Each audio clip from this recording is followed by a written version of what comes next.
భూమి వ్యక్తి వివిధ ప్రజాముక్తి ప్రియాంక నక్సల్ బాధిత కుటుంబం బాటలో ప్రయాణించి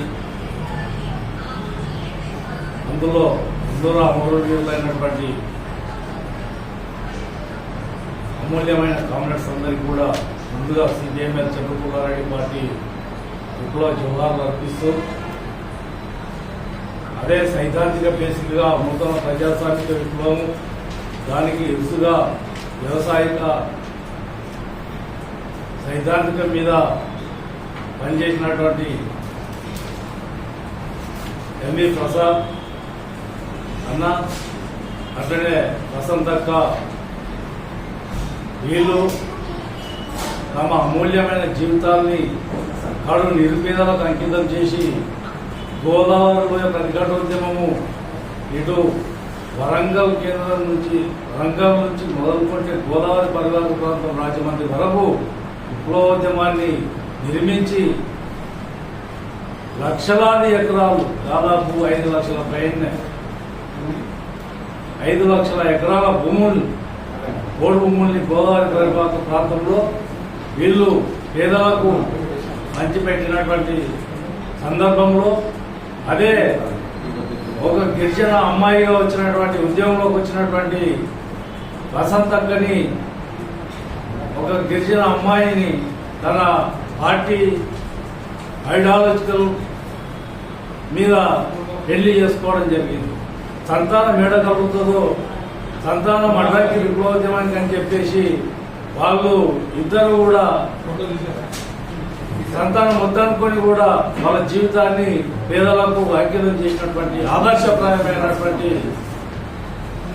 ఈ విప్లవకారుల్ని జనశక్తి అనే పూర్వ రాజన్న ఒక నియంతృత్వమైనటువంటి డిటెక్టర్ లీడర్షిప్ కలిగినటువంటి పూర్వ రాజన్న వీళ్ళ ఎదుగుదలని వీళ్ళు నిర్మించినటువంటి పోరాటాలని ఒకే పార్టీకి ఉన్నప్పటికీ ఆయన నాయకత్వంకు ఏడవ లోటు వస్తుందనే ఉద్దేశంతో వీళ్ళను ఇదే నల్లగొండ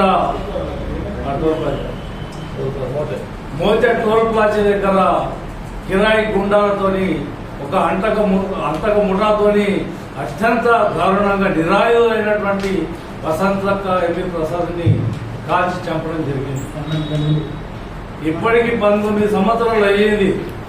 ఎంవి ప్రసాద్ వసంతక్కను ఎందుకు చంపినావంటే అని మిగతా విప్లవంతో పాటు కూడా చంద్రపుల్లారెడ్డి పార్టీ డిమాండ్ చేస్తే ఇప్పటికి కూడా ఆయన విమర్శలనే విప్లవ పార్టీలతో పాటు అన్ని కమ్యూనిస్టు పార్టీలో విమర్శలు ఉంటుంది. ఇంతవరకు వీళ్ళ పైన చంపడానికి కారణం ఏంటో తెలియజేయాలి. ఎంత దుర్మార్గ చర్య అంటే ఇవాళ పూర్వ రాజన్న ఒకప్పుడు జనశక్తి పార్టీ అంటారంటే గ్రామాన వీధిన ప్రజా సంఘాలతో పాటు పార్టీలతో సమానంగా పనిచేస్తున్నటువంటి ప్రజా ప్రత్యామ్నాయంగా జనశక్తి పార్టీ ఉండేది. ఇవాళ ఆయన నియంత పోగడలు ఆయన ఒంటెతు వాదంతో ఇవాళ ఎందరో మంది వేలాది మంది అమూల్యమైన విప్లవకారులు తమ ప్రాణాలని ప్రాయంగా ఇవాళ వదులుకోవడం జరిగింది. దీనికి పూర్వ రాజన్న కూడా బాధ్యత వహించవలసిన అవసరం ఉంటుంది.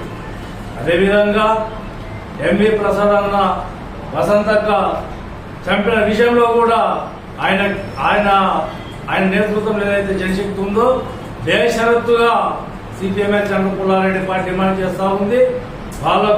వాళ్ళని చంపడానికి కారణాలు ఏంటో ప్రజలకు తెలియజేయాల్సిన అవసరం ఉంది. అదేవిధంగా లేని పక్షంలో ప్రజల ఆగ్రహానికి కూడా గురికాక తప్పదని కూడా మేము హెచ్చరిస్తాము. ఇవాళ ముఖ్యంగా ఇది ఎంవి ప్రసాద్ వసంతక్క చంద్రపుల్లారెడ్డి పార్టీ మేము ఈ 18 నుంచి 20 వరకు దాదాపు 4 రాష్ట్రాలు జరపడానికి పిలుపునిచ్చినాము. అందులో భాగంగా ఇవాళ ఈ కరపత్ర ఆవిష్కరణ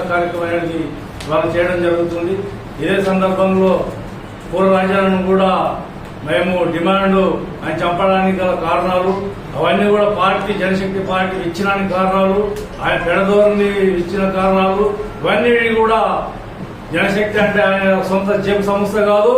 ప్రజల్ని ఇవాళ పీడిత ప్రజల్ని ఎస్సీ ఎస్టీ బీసీ మైనార్టీలందరినీ కూడా విప్లవోద్యమం పేరు చెప్పి అత్యంత పూర్వకంగా రాజ్యంతో